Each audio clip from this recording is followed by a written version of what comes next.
All right, London calling. Yeah. Today we're taking a deep dive into everything London. A deep dive, you said it. Yeah, we're going way beyond the usual tourist stuff. Yes. We've got some great sources lined up. First, we've got FlightNHotels.com, Okay. a website that promises the best deals on travel. And then we've got this really cool in-depth text all about London's top attractions.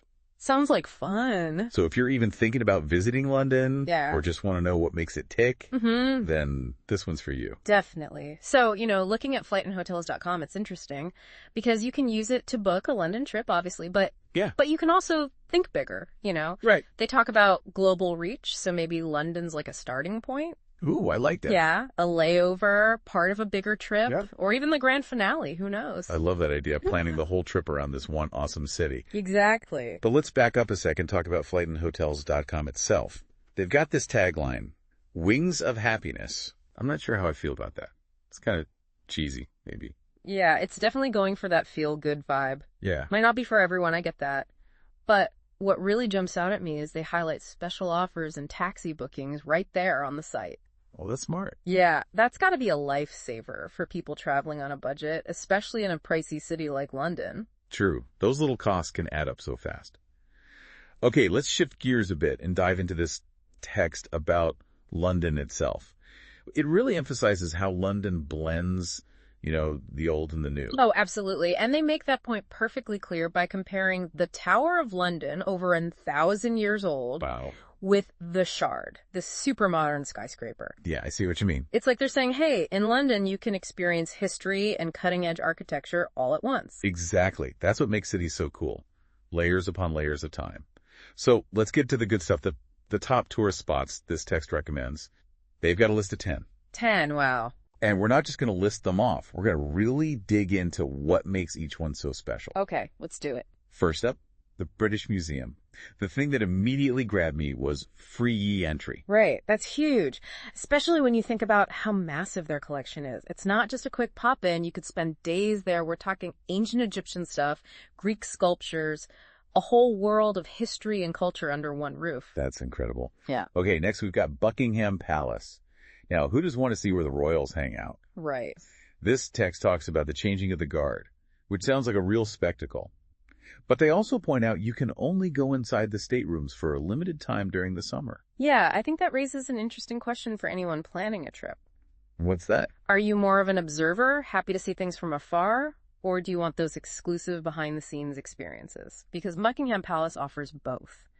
Knowing what kind of traveler you are can really help you plan your trip. That's such good advice. Yeah. Okay, moving on to the Tower of London. Now, it's not just about the crown jewels, although those are definitely a must-see. Oh, for sure. It's also about those beefeaters, the guards. History, plus the little quirky British tradition all in one place. You got it. Yeah. And that quirkiness is a big part of London's charm, Yeah. You have these incredibly important historical places, Mm-hmm. but there's also this playful fun side to it all. Like, the city has a sense of humor. I love that. Okay, so next up is the Houses of Parliament. Oh, right.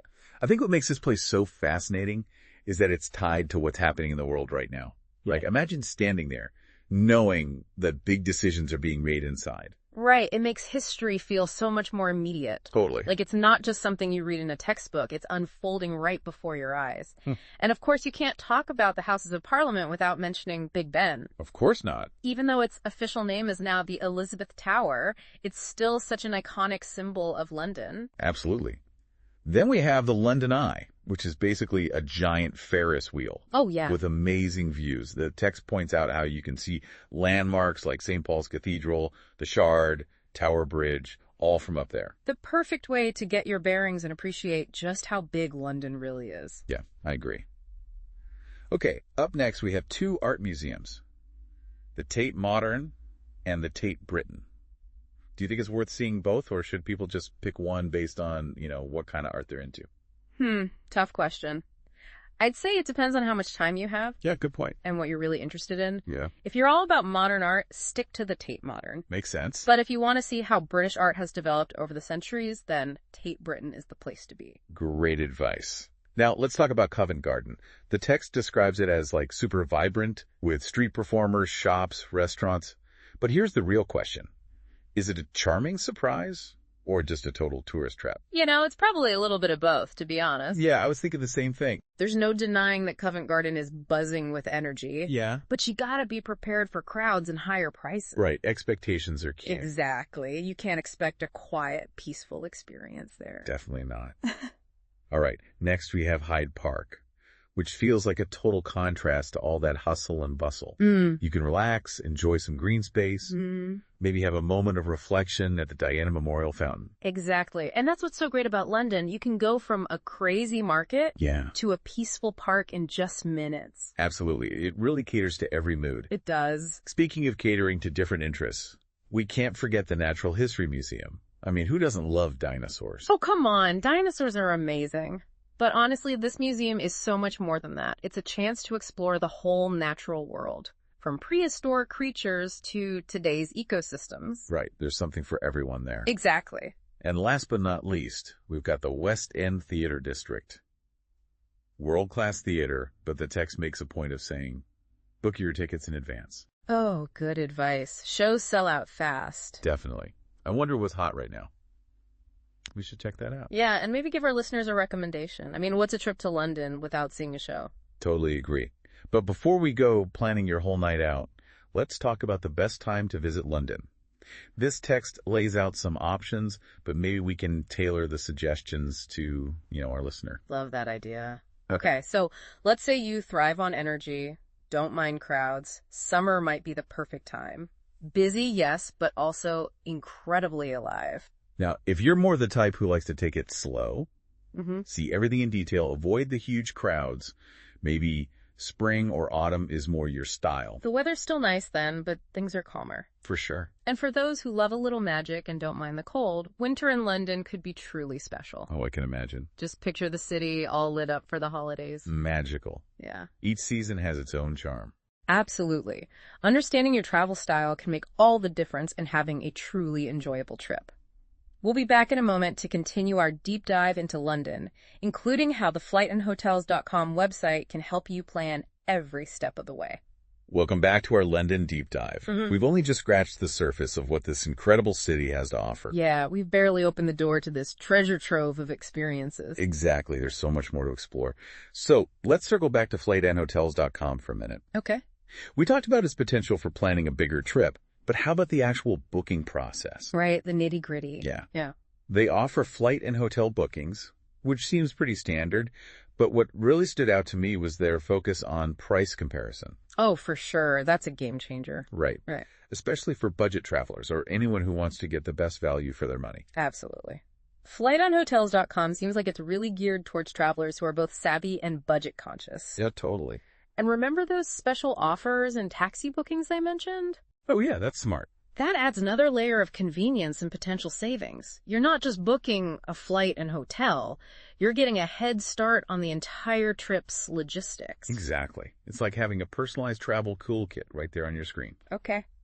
Okay, let's put logistics aside for a moment and get back to those captivating tourist attractions.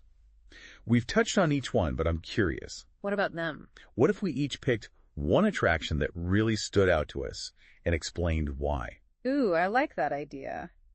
Let me think. For me, it's got to be the Tower of London.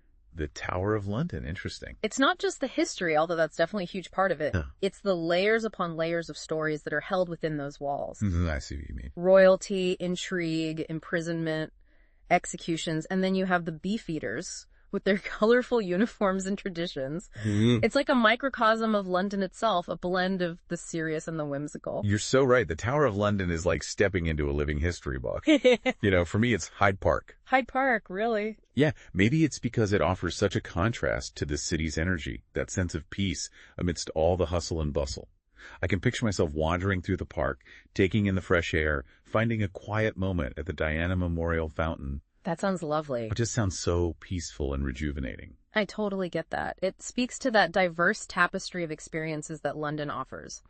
Whether you're seeking history or just a moment of quiet, there's a place for you. Remember how the text suggested different times to visit London? Yeah. Let's say you, our listener, are planning your trip. What advice would we give based on what we know about ourselves? That's a great question. If you're like me and want to balance those iconic landmarks with some moments of calm, I'd say spring or autumn. The weather is nice, the crowds are smaller, and you can really take your time at each attraction. That's a good point. I'd also add that for anyone really into history, those less crowded seasons might be even better. Imagine exploring the Tower of London without feeling rushed or jostled. Yeah, that would be amazing. You could really soak in the atmosphere and delve deeper into those stories. It's all about finding that sweet spot, the time of year that lets you experience London's magic on your own terms. All right, let's bring it back to FlightNHotels.com one last time. We've talked about all its features, but what's its core value, really? Why should our listener choose this site? I think it comes down to convenience and a cost-effective approach. They're offering a one-stop shop for booking flights, hotels, even those taxi transfers, all while focusing on the best deals. In a world where travel planning can be so overwhelming, that streamlined approach is invaluable. I couldn't agree more. It's like having a personal travel assistant without the extra cost. Exactly. And remember their global reach. Oh, yeah, that's huge. Even if London is just one stop on a longer journey, FlightNHotels.com can help you manage it all. It's all about empowering you, the listener, to craft your ideal travel experience, from the initial flight booking to those amazing moments on the ground. Now, let's go back to that thought-provoking question. What aspect of London speaks to you the most? We've talked about history, arts and culture, even peace and quiet. What are you most curious about? It's exciting to think about all the possibilities. Are you drawn to the royal history of Buckingham Palace? Or maybe the artistic energy of Covent Garden? What about the endless wonders of the British Museum? London's true beauty is that it caters to every interest. It's a city brimming with potential for exploration, but with so much to offer, it can be overwhelming. That's where our deep dive comes in. We've provided a framework, a glimpse into London's heart. Right? Now it's your turn to take the reins and personalize your adventure. Exactly. It's about empowering you to create a journey that reflects your own interests and travel style. Whether you're a history buff searching for hidden gems or an art enthusiast craving those masterpieces, London is waiting. All right, welcome back to our final deep dive into London. Remember that surprise I mentioned? Well, it's time to reveal it. I'm all ears. What's the big reveal? Well, we've talked a lot about tailoring your London trip to your own interests, All right? right. So today, instead of focusing on specific places, we're going to explore London through different lenses, like history, art, food, even a little peaceful escape. Oh, I love that. It's like we're giving our listener the tools to build their own London adventure piece by piece. Exactly. So first up, let's think about the history buffs out there. We've already covered the biggies like the Tower of London and Buckingham Palace, but London's history goes so much deeper than that. Oh, yeah. For a truly immersive experience, you got to venture off the beaten path a little. Have you ever heard of the Churchill War Rooms? No, tell me more. It's this underground bunker where Churchill and his government basically ran the war effort during World War II. Wow. You can actually stand in the rooms where they made those crucial decisions that shaped history. That's incredible. It's amazing to think about how much history happened right under the streets of London. Right? And for anyone who wants to go even further back in time, there are walking tours that focus on Roman London. You can see remnants of the city's ancient past, like parts of the old Roman wall. It's mind-blowing how many layers of history are packed into one city. Now, for the art lovers out there, London is an absolute dream. We mentioned the Tate Modern and Tate Britain, of course. Yeah. But we can't forget about the National Gallery, home to some of the most iconic paintings in the world. Oh, absolutely. Van Gogh's sunflowers, Monet's water lilies. The list goes on and on. And let's not forget about those smaller, independent galleries dotted around the city. They often showcase cutting-edge contemporary art, give you a real feel for the London art scene. Great point. And speaking of vibrancy, we can't leave out London's theater scene. It's legendary. Oh, for sure. From the grandeur of the Royal Opera House to those smaller fringe theaters, there's a show for every taste. And if you're looking for a truly unique experience, you can't miss Shakespeare's Globe. Oh, tell me about it. A reconstruction of that open-air theater where so many of Shakespeare's plays were first performed. Can you imagine seeing a Shakespearean play in that kind of setting? Wow, that would be amazing. Yeah. It'd be like stepping back in time. Okay, let's switch gears for a sec and talk about food. Yeah. London is a melting pot of cuisines. Michelin star restaurants, bustling street food markets.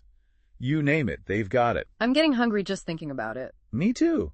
You know, for a real foodie adventure, I'd recommend Borough Market. Burma market, yeah. It's packed with stalls selling everything from fresh produce to artisan cheeses, baked goods, international cuisines. It's a feast for the senses. Absolutely. And if you want something a bit more structured, there are all sorts of food tours you can do. Focus on a specific neighborhood, a particular cuisine. Like you could do an Indian food tour in Brick Lane or explore the Vietnamese restaurants in Shoreditch. So many delicious options. But even in a city as exciting as London, you need a break from the hustle and bustle sometimes. Luckily, London has tons of incredible parks. That's true. We talked about Hyde Park, but there's also Regent's Park with its beautiful rose garden and Richmond Park, where you might even see some wild deer. It's amazing how you can go from the heart of the city to a peaceful oasis like that in just minutes. Picture yourself strolling through those green spaces, having a picnic, just enjoying the tranquility. It sounds so relaxing. The perfect way to recharge before jumping back into all the excitement. So as we wrap up our deep dive into London, we want to leave you with this thought. Picture yourself on the London Eye, taking in that panoramic view. Okay, I'm picturing it. What catches your eye? Yeah. Where does your heart pull you? Let that be your guide as you plan your London adventure. London has something for everyone. History, art, food, peace, and quiet. It's all there waiting to be discovered. And remember, this is just a starting point. We've given you some ideas, but ultimately it's up to you to create your own London story. Exactly. What unique blend of interests will you explore?